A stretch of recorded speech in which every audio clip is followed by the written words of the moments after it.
रांची में मुख्यमंत्री हेमंत सोरेन की खतियानी जोहार यात्रा गुमला में हुई है और बता दें यहां सीएम ने लोगों को सरकार की उपलब्धियां भी गिनाई हैं। साथ ही कार्यक्रम में काफी संख्या में लोग यहां पर नजर आए हैं। वहीं आपको बता दें सीएम ने सदर अस्पताल लोहरदगा और कई सरकारी दफ्तरों का निरीक्षण किया है।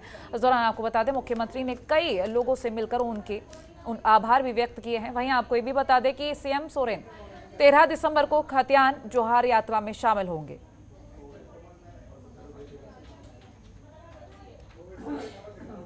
देखिए क्या है कि माननीय मुख्यमंत्री 13 तारीख को यहाँ पे उपस्थित होकर वहाँ आम सभा को संबोधित करेंगे। और जिस तरह से झारखंड सरकार माननीय मुख्यमंत्री लोग हित में काम किए हैं, लोग यहाँ के लोग उत्साहित हैं और लोग काफ़ी संख्या में जुटकर वहाँ माननीय मुख्यमंत्री को आशीर्वाद देने का काम करेंगे। क्या है खतियानी जोहार यात्रा? खतियानी जोहार यात्रा एक है कि जिस तरह से माननीय मुख्यमंत्री हेमंत सोरेन काम किए हैं झारखंड वासियों के लिए, लोग आशीर्वाद देने के लिए वहाँ पे लोग आएंगे माननीय मुख्यमंत्री का वहाँ। तो जनता जानना चाहती है कि खतियानी जोहार यात्रा लोगों को नहीं समझ में आ रही, क्या है इसको लेकर वहाँ लोग काफ़ी संख्या में लोग उपस्थित होंगे और माननीय मुख्यमंत्री को आशीर्वाद देंगे। जो माननीय मुख्यमंत्री जो झारखंड वासियों के लिए इतना जो काम किए हैं, आज तक कोई सरकार इतना काम नहीं किया, इस तरह से ये सरकार काम कर रहे हैं, उसको आशीर्वाद वहाँ। यहाँ जोहार यात्रा को लेकर लोहरदगा में काफ़ी उत्साह है। जो हम लोग के गठबंधन के जो कार्यकर्ता है, कांग्रेस पार्टी हो, जेएमएम हो, आरजेडी और यहाँ के जो तमाम लोग हैं, इस जोहार यात्रा को लेकर और झारखंड के लोकप्रिय मुख्यमंत्री हेमंत सोरेन जी की यात्रा को लेकर जो उनका आभार व्यक्त करने के लिए आ रहे हैं लोहरदगा, इनको लेकर लोहरदगा में काफ़ी उत्साह है। और एक एक पदाधिकारी, एक एक कार्यकर्ता इस कार्य की यात्रा को ऐतिहासिक बनाने में लगे हुए हैं और इसमें हजारों की संख्या में लोग आएंगे और ये जोहार यात्रा लोहरदगा में ऐतिहासिक होगा। और ये बहुत अच्छी बात है कि सरकार बनने के बाद पहली बार किसी मुख्यमंत्री ने झारखंड के लोगों के लिए, यहाँ के आदिवासी, यहाँ के मूलवासियों के लिए सोचा है और इतना बड़ा जो सौगात दिया है, ये सचमुच काबिल तारीफ़ है। हम लोग मुख्यमंत्री श्री हेमंत सोरेन का आभार व्यक्त करते हैं और वो खुद आभार व्यक्त करने लोहरदगा आ रहे हैं, तो ये तैयारी ऐतिहासिक है और ये यात्रा भी ऐतिहासिक होगा। तो रांची से खबर, सीएम ने सरकार की उपलब्धियों को गिना है। आपको बता दें कि कई सरकारी दफ्तर जिस दौरान इन्होंने निरीक्षण किया और वहीं आपको ये भी बता दें कि गुमला में खतियान जोहार यात्रा की शुरुआत की गई है। संवाददाता अमर गोस्वामी हमारे साथ लाइव जुड़ चुके हैं। अमर, आपसे हम जानकारी लेंगे, ये यात्रा शुरू की जा रही है और आज जिन दफ्तरों का निरीक्षण किया गया है, कहां कहां कौन सी जगह क्या कुछ सामने आया है, अपडेट लेंगे।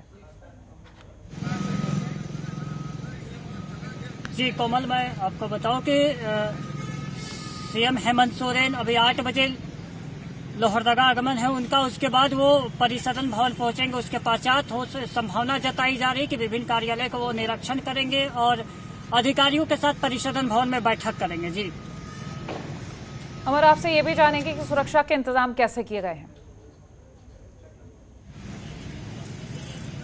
सुरक्षा को लेकर प्रशासन की ओर से पूरी पुख्ता इंतजाम की गई। डॉग स्क्वाड की टीम भी हर पुल पुलिया के निरीक्षण कर रहे हैं। सड़क मार्गों की जो प्रमुख मार्ग हैं जो सीएम अभी आने वाले हैं लोहरदगा, उन विभिन्न मार्गों में पुलिस की तैनाती की गई है। हर एक जगह पर पुलिस की तैनाती है।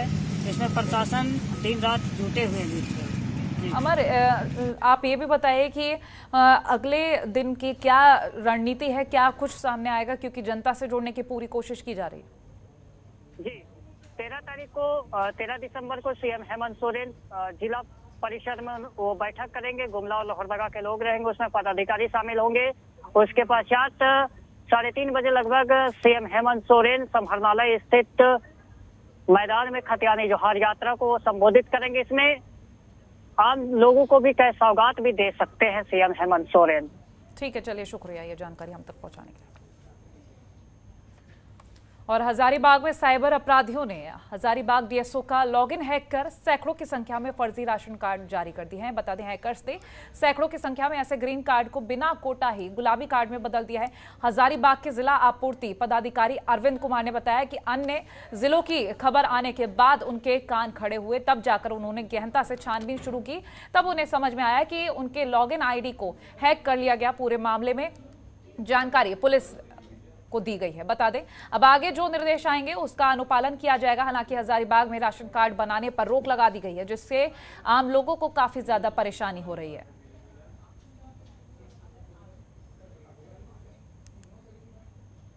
मामले को क्या बोलिए इसके?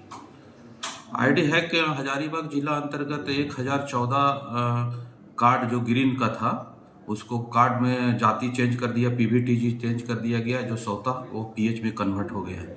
उसमें से 4 कार्ड जो है वो पीटीजी के अंतर्गत आते थे, उनको यहाँ से हमारे कार्यालय से किया गया। शेष जो है जितने भी किए गए हैं उनकी जानकारी हम लोग को नहीं है और किनके द्वारा किया गया है। और ऑपरेटर जिनको भी आईडी दिया गया था उनसे पूछताछ की गई, उनके द्वारा लिखित रूप से दिया गया कि मेरे द्वारा इस तरह के कार्य नहीं किए गए हैं और अन्यत्र किन्हीं के द्वारा किया गया है, जिसको लेकर के हम लोग ने आज लोसिंगना थाना में प्राथमिकी दर्ज करवाया है। जानकारी आपको कब मिली? जानकारी हम लोगों को विभाग से सूची प्राप्त हुई थी करीब 5 दिनों पहले। उसके बाद हम लोग इस मामले में रेस हो गए और अपने स्तर से भी इसकी जांच पड़ताल की जा रही है और जितने भी आईडी का जो किया गया है कार्डधारियों को उसको हम लोग चिन्हित कर रहे हैं कि किस डीलर का है, किस एरिया का है। इसमें से ज़्यादातर आपका विष्णुगढ़ एरिया से आ रहा है, तो उसको चिन्हित करके अपने स्तर से भी जांच कर रहे हैं और अपना पुलिस भी अपना अनुसंधान में फिर वो जांच करेगी किस तरह से कहां से किया गया है। बाग डीएसओ ऑफिस का लॉगिन को हैकरों ने हैक करके सैकड़ों राशन कार्ड बनवा लिया है, जिसको लेकर सरकार ने तत्काल उस लॉगिन को बंद कर दिया है, जिसे लेकर नया राशन कार्ड नहीं बन पा रहा है। तो सरकार से आग्रह है कि इस लॉगिन को पुनः चालू किया जाए और साथ में ये भी आग्रह है कि इस तरह की पुनरावृत्ति दोबारा ना हो, इसको लेकर ध्यान दिया जाए। आम लोगों को नए लाभुकों को जिनको बनना चाहिए, जो सही में उनके लायक है, वो अभी अगर नहीं बन रहे तो उनसे वंचित है। चलिए हमारे अतिथि जो आए हुए हैं परेशानी हो रही है, दीप प्रज्वलित का कार्यक्रम किया जा रहा है, शुरू करना चाहिए बनाने के, ताकि उचित लोगों का जो है लाभुकों को उसका लाभ मिले। और धनबाद में युवक अपने दोस्तों के साथ बंगाल में स्थित तारापीठ मंदिर में पूजा अर्चना करने आया था। लौटने के बाद अपने घर से करीब 2 किलोमीटर पहले वो शौच के लिए गाड़ी से उतरा था और इसी दौरान वो बेहोश होकर गिर पड़ा। आनंद फानंद में सभी दोस्तों ने मिलकर उसे अस्पताल पहुंचाया, जहां उसे बड़े अस्पताल के लिए रेफर किया गया। बड़े अस्पताल पहुंचने पर डॉक्टरों ने उसे मृत घोषित कर दिया। करके आ रहा था लोग, तो कपुरिया मोड़ में रुकने के दौरान पेशाब करने गया, उसी में वो गिर गया। गिरने के बाद वो बेहोश हो गया। उस दरियान में इसको ट्रीटमेंट कराने ले गया और मृत घोषित कर दिया गया।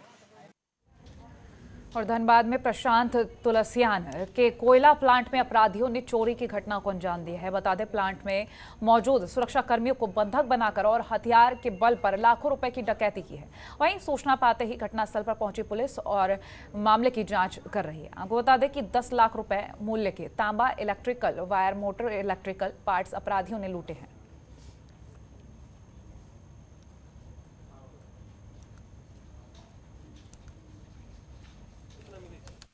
अभी ये क्या नाम हुआ आपका?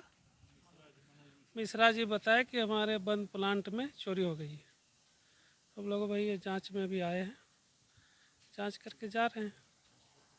अगला जो कार्रवाई हो किया जाएगा। चोरी है या डकैती है? ये तो इनका कहना है कि अपराधी हथियार के बल पर आकर लूट कर चले गए। अब देखते हैं जांच में जो सामने आएगा। कुछ इन्होंने क्वांटिटी बताई, कितने का संपत्ति का हानि हुआ, कितने का बताया? तो बता रहे हैं कि 10 लाख का चोरी हो गया। और धनबाद में भीषण हादसा हुआ है, जहां 2 ट्रक आपस में भिड़ गए हैं। साथ ही मौके पर एक युवक की ट्रक में फंसने से मौत हो गई है। वहीं 3 व्यक्ति गंभीर रूप से घायल हुए हैं। स्थानीय लोगों ने गंभीर रूप से घायल तीनों व्यक्तियों को अस्पताल में भर्ती कराया है और घायलों का अस्पताल में इलाज जारी है। वहीं स्थानीय लोगों ने बताया कि हाईवा वाहन धनबाद की ओर जा रहा था और दूसरी तरफ ट्रक गोविंदपुर की ओर जा रहा था। और वहीं बैंक ऑफ इंडिया के पास अनियंत्रित होकर डिवाइडर पार कर सीधे एलपी वाहन से टकराया और जिससे ये बड़ा हादसा हो गया।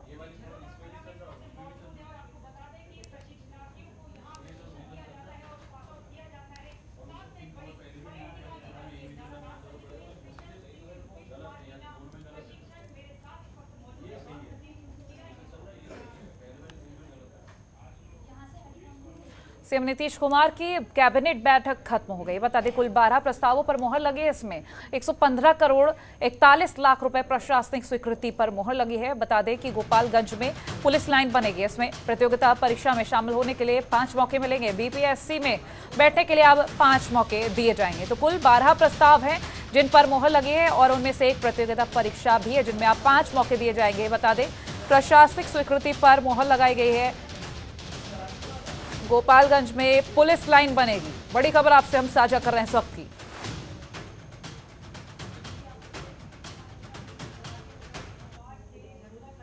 डीएमआई हमारा ग्रामीण विकास के अंदर डीएमआई एक संस्था है, ये विकास प्रबंधन संस्था है।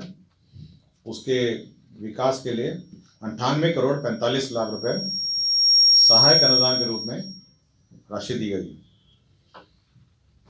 औरंगाबाद जिला अंतर्गत जो जमीन है मौजा पिपरा में थाना 152 और 100 मौजा दोसमा में 521, उस पर भुगतान पर ये डेडिकेटेड फ्रेट कॉरिडोर जो कंपनी है इंडिया लिमिटेड है उसको स्थानांतरण भूमि की गई। कैंपा फंड में राशि जो ये प्रत्याशा में स्वीकृत की गई थी अब उसको कैबिनेट में स्वीकृति दी गई। ये 115 करोड़ 41 लाख का है। ये कैंपा है, कंपनसेटरी फॉरेस्टेशन की योजनाएं हैं। तो प्रतियोगिता परीक्षा में शामिल होने के अब 5 मौके मिलेंगे। बीपीएससी परीक्षार्थी को 3 नहीं अब ये 5 मौके दिए जाएंगे। बड़ी खबर आपसे हम साझा कर रहे हैं।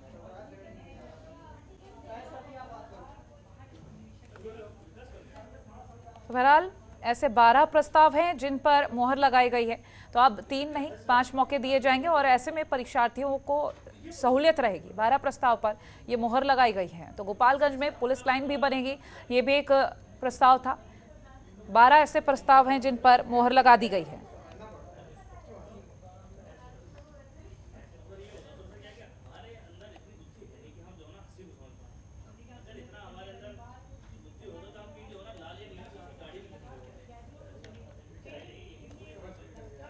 बड़ी खबर आपसे हम साझा कर रहे हैं।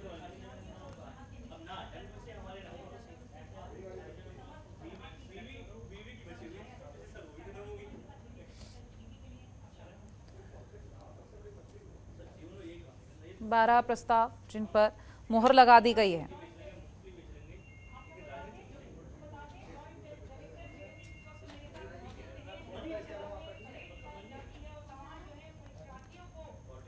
ये बड़ी खबर आपसे हम साझा कर रहे हैं।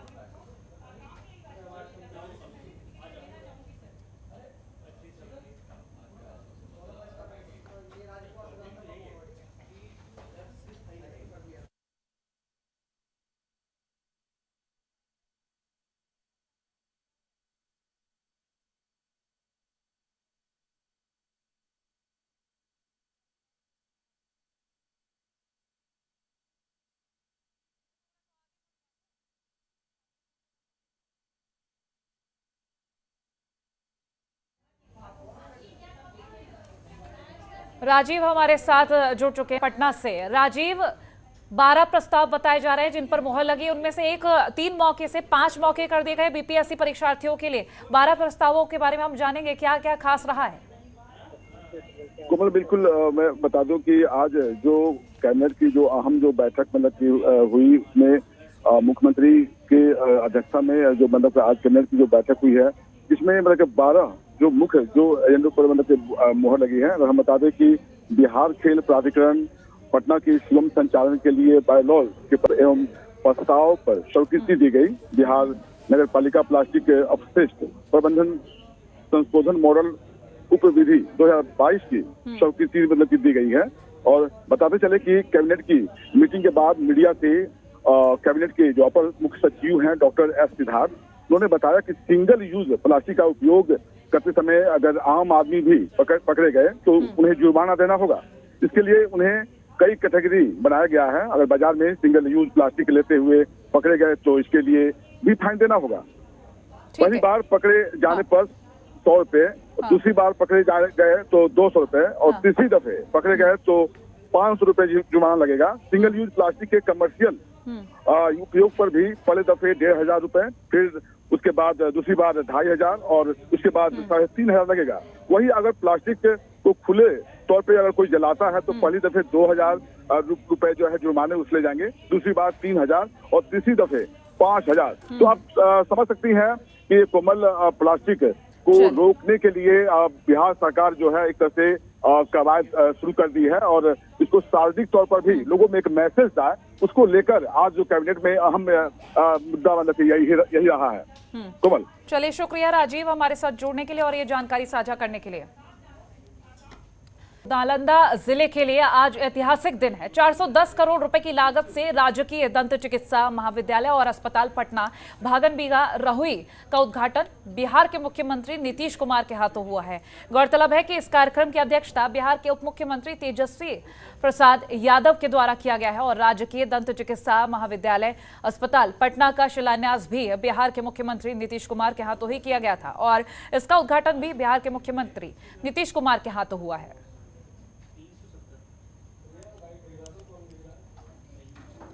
आज रहुई प्रखंड के लिए ऐतिहासिक पल है। आज माननीय मुख्यमंत्री जी लगभग 3 बजे रहुई भागनबीघा पटना रहुई डेंटल कॉलेज का लोकार्पण करेंगे और रहुई के लिए एशिया का दूसरे नंबर का हॉस्पिटल कॉलेज बना है। मतलब इसके लिए तहे दिल से मुख्यमंत्री जी को धन्यवाद देता हूँ। और हमारे साथ संवाददाता ऋषिकेश जुड़ चुके हैं फोन लाइन पर। ऋषिकेश, आपसे हम जानेंगे महाविद्यालय के बारे में, क्योंकि पहले भी एक महाविद्यालय का उद्घाटन कर चुके सीएम नीतीश कुमार और अब एक और, क्या कुछ अपडेट है? जी बिल्कुल, मैं आपको बता दूं कि बिहार के मुख्यमंत्री नीतीश कुमार और जो डिप्टी सीएम है तेजस्वी यादव, ये दोनों ने संयुक्त रूप से 410 करोड़ रुपए की लागत से जो डेंटल कॉलेज है उसका उद्घाटन कर दिया है। उद्घाटन के बहाने ही सही बिहार के मुख्यमंत्री नीतीश कुमार ने केंद्र पर निशाना भी साधा है। उन्होंने कहा है कि ये तो सिर्फ डेंटल कॉलेज है, हम तो चाहते हैं कि जो नालंदा यूनिवर्सिटी, जो नालंदा ज्ञान की रोशनी देने की जो प्रतीक माना जाता है, हम चाहते हैं कि उसका भी जल्द से जल्द चालू हो। लेकिन केंद्र की जो सरकार है इसमें रोड़े अटका रही है। उन्होंने सीधे तौर पर प्रधानमंत्री नरेंद्र मोदी पर भी निशाना साधते हुए कहा कि जब तक मोदी से मुक्ति नहीं मिलती है, जब तक नालंदा यूनिवर्सिटी का जीर्णोद्धार पूरी तरह से होने वाला नहीं है। जी ठीक, कैसी प्रतिक्रियाएं आ रही हैं जनता की तरफ से? जी, जनता की तरफ से कैसी प्रतिक्रियाएं आ रही हैं इसके उद्घाटन के बाद? देखिए, क्योंकि ये रहुई प्रखंड है और रहुई प्रखंड मुख्यमंत्री नीतीश कुमार का कभी कर्म क्षेत्र रहा है। कभी इन्हीं गलियों में मुख्यमंत्री नीतीश कुमार घूम घूम कर अपनी राजनीतिक कैरियर की शुरुआत की है। तो जाहिर तौर पर है जब मुख्यमंत्री का ये कर्म हुई है रहुई प्रखंड, और यहाँ पर इतने बड़े जो एशिया का दूसरा सबसे बड़ा डेंटल कॉलेज माना जा रहा है और इसका उद्घाटन आज हो रहा है, तो जाहिर तौर पर इस गांव के जो आसपास के जितने भी रहुई प्रखंड गांव के लोग हैं वो सभी लोग मुख्यमंत्री नीतीश कुमार का धन्यवाद ज्ञापन देने के लिए खुद आए थे और उन्होंने कहा है कि इस डेंटल कॉलेज के लिए मुख्यमंत्री नीतीश कुमार वाकई बधाई के पात्र हैं। शुक्रिया, चलिए बहुत शुक्रिया ये जानकारी हमसे साझा करने के लिए ऋषिकेश। और पटना में आरजेडी के प्रदेश अध्यक्ष जगदानंद सिंह ने सीएम नीतीश कुमार को लेकर बड़ा बयान दे दिया। उन्होंने कहा है कि हम बिहार के लोग चाहते हैं कि नीतीश कुमार देश के प्रधानमंत्री बने और इसके लिए हम लोग कोशिश कर रहे हैं। जैसे गुजरात के लोग पीएम मोदी को प्रधानमंत्री बनाना चाहते थे, उसी तरह हम बिहारी भी चाहते हैं कि देश का प्रधानमंत्री बिहारी हो। साथ ही उन्होंने कहा कि हम चाहते हैं कि हमारी पार्टी चाहती है कि हमारे राज्य की जनता चाहती है कि देश के प्रधानमंत्री नीतीश कुमार बने। उनमें सभी काबिलियत है जो प्रधानमंत्री में होनी चाहिए।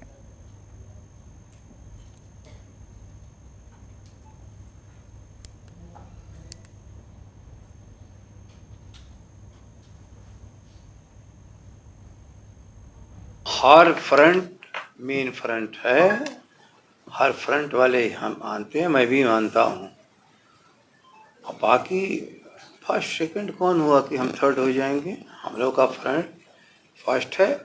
उन लोग के हिसाब से दूसरे वालों के लिए हिसाब से उनका भी मेन फ्रंट होगा। हमें एतराज नहीं है, मेन फ्रंट है हम लोग का, इसलिए जनता का फ्रंट है। हम बिहारी लोग बिहारी प्रधानमंत्री चाहते हैं। बिहार की कोई दूसरे प्रदेश के प्रधानमंत्री चाहते हो, हम लोग को इस पर कोई क्या सी बहस है। गुजरात के लोग गुजराती को प्रधानमंत्री बनाने में गर्व का महसूस करते हैं। इस बिहार ने आज़ादी की लड़ाई का सबसे मुख्य भूमिका निर्वाह किया हो, जहाँ जयप्रकाश इस धरती पर संपूर्ण क्रांति का नारा दे करके राष्ट्र की राजनीति को प्रभावित नहीं किया, प्रधानमंत्री भी बनाने का काम किया। उसी बिहार में पहली बार अपने प्रधानमंत्री बनाने की इच्छा जगी है और बिहार की 12.5 करोड़ जनता या जो भी जनसंख्या लोग आगे पीछे बोलते हों, अपना प्रधानमंत्री दिल्ली में देखना चाहते हैं। और बेतिया में निकाय चुनाव को लेकर प्रत्याशी एक बार फिर चुनाव के मैदान में उतर गए हैं। जनसंपर्क के दौरान उम्मीदवार राजू ने बताया कि अगर जनता मौका देती है तो बिना किसी भेदभाव के विकास कार्य होगा। सरकार की योजना का लाभ हर ग्रामीण को मिलेगा। साथ ही उन्होंने ये भी कहा कि गंदगी से लोगों को राहत मिलेगी। राशन कार्ड, आवास योजना, वृद्धा पेंशन की समस्या का समाधान होगा।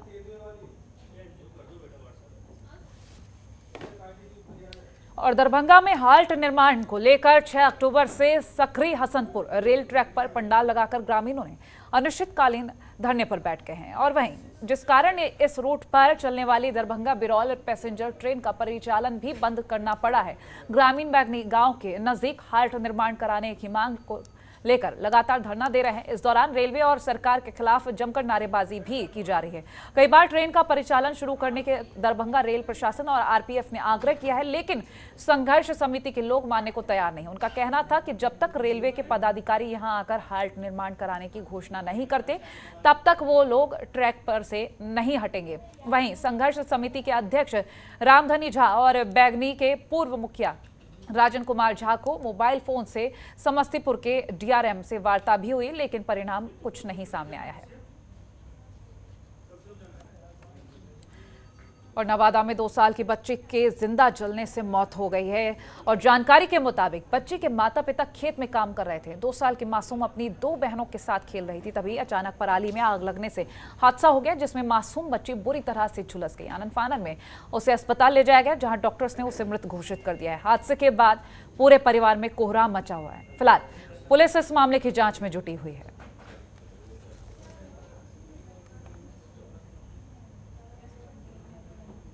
ऐसी बच्ची की मौत हुई है।